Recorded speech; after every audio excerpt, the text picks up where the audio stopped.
Malcolm Gladwell एक Canadian journalist और author हैं जो न्यू यॉर्कर मैगजीन के लिए लिखते हैं। यह किताब 2000 में पब्लिश हुई और यह उनकी डेब्यू बुक थी जिसने उन्हें इंस्टेंटली फेमस बना दिया। ये किताब एक फैसिनेटिंग क्वेश्चन से शुरू होती है। Why do some ideas, products, behaviors and messages spread like viruses while others don't? यानी कुछ चीजें सडनली वायरल क्यों हो जाती हैं? एक शू ब्रांड जो डेकेड से स्ट्रगल कर रही थी वो सडनली कूल क्यों हो जाती है? एक क्राइम वेव अचानक कैसे रिवर्स हो जाती है? एक मैसेज कैसे एपिडेमिक बन जाता है? ग्लैडवेल का आंसर है एक टिपिंग पॉइंट होता है। वो मैजिकल मोमेंट जब एक आइडिया, प्रोडक्ट या बिहेवियर एक थ्रेशहोल्ड क्रॉस करता है और एक एपिडेमिक की तरह स्प्रेड होने लगता है। पहला सबक है the 3 rules of epidemics. Gladwell कहते हैं कि हर एपिडेमिक, चाहे वो डिजीज हो, फैशन ट्रेंड हो या सोशल बिहेवियर, 3 रूल्स फॉलो करती है। पहला, the law of the few. Epidemics primarily कुछ स्पेसिफिक टाइप्स के लोगों से स्प्रेड होती हैं। दूसरा, द स्टिकीनेस फैक्टर। मैसेज को स्टिकी होना जरूरी है, यानी मेमोरेबल और एक्शनेबल।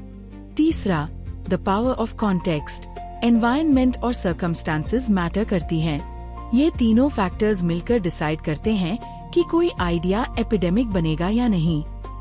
दूसरा सबक है the law of the few. 3 magic types.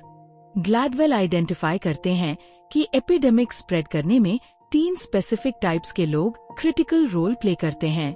Connectors, वो लोग जो लिटरली बहुत सारे अलग अलग वर्ल्ड्स में हैं और बहुत सारे लोगों को जानते हैं। उनका social network extra ordinary wide होता है। मेवन्स, वो लोग जो इन्फॉर्मेशन अक्यूमुलेट करते हैं और दूसरों को शेयर करने में जेन्युइनली प्लेजर लेते हैं। वो एक्सपर्ट्स होते हैं और लोग उन पर ट्रस्ट करते हैं। सेल्समैन, वो लोग जो अविश्वसनीय रूप से पर्सवेसिव होते हैं।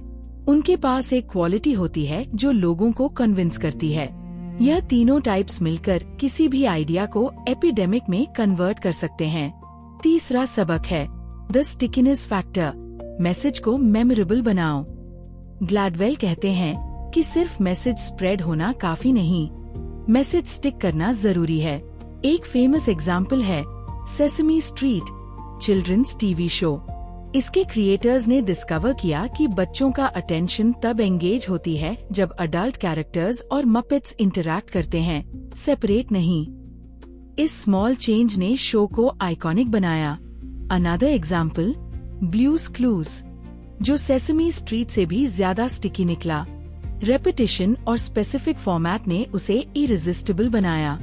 स्टिकीनेस अक्सर स्मॉल, सीमिंगली ट्रिवियल चेंजेस से आती है। चौथा सबक है power of context, environment matters. Gladwell एक बैफलिंग एग्जाम्पल से शुरू करते हैं। न्यूयॉर्क सिटी क्राइम एक 990 में ड्रामेटिकली गिरी। एक्सपर्ट्स ने इकोनॉमिक फैक्टर्स, डेमोग्राफिक्स, पुलिसिंग को क्रेडिट दिया, लेकिन ग्लैडवेल एक डिफरेंट एक्सप्लेनेशन एक्सप्लोर करते हैं। Broken Windows theory. ये थ्योरी कहती है कि क्राइम एनवायरनमेंट से डीपली इन्फ्लुएंस्ड होती है।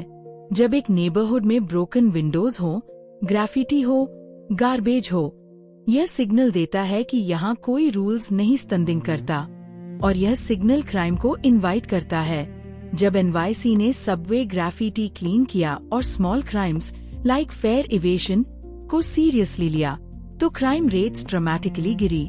एनवायरनमेंट आपके बिहेवियर को आप सोचते हैं उससे कहीं ज्यादा इन्फ्लुएंस करता है।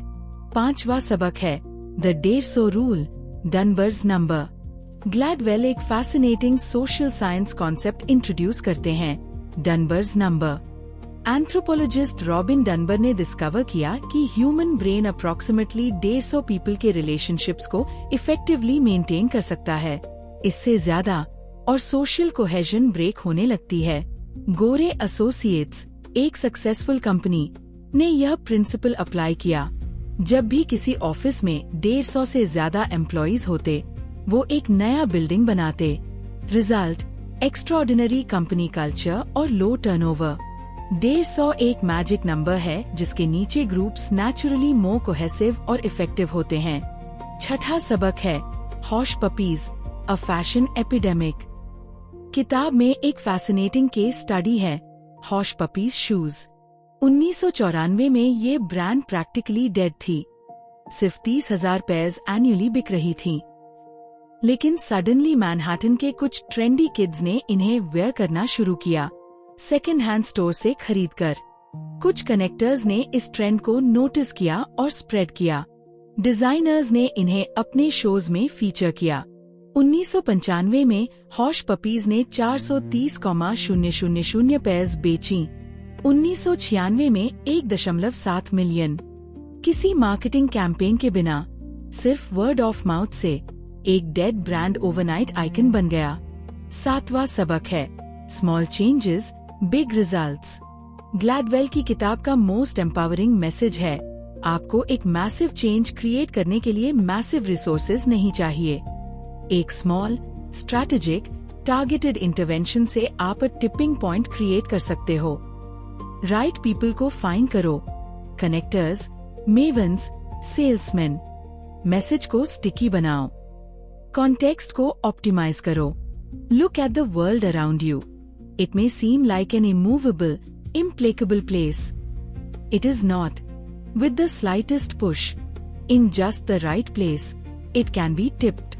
इस किताब का सार यही है, आइडियाज, बिहेवियर्स और प्रोडक्ट्स एपिडेमिक की तरह स्प्रेड होते हैं। 3 रूल्स फॉलो करते हैं, the law of the few, the stickiness factor और the power of context. Right लोगों तक पहुंचो, मैसेज को मेमोरेबल बनाओ और एनवायरनमेंट को ऑप्टिमाइज करो। एक टिपिंग पॉइंट क्रिएट करना पॉसिबल है, बस सही पुश, सही जगह, सही टाइम पर।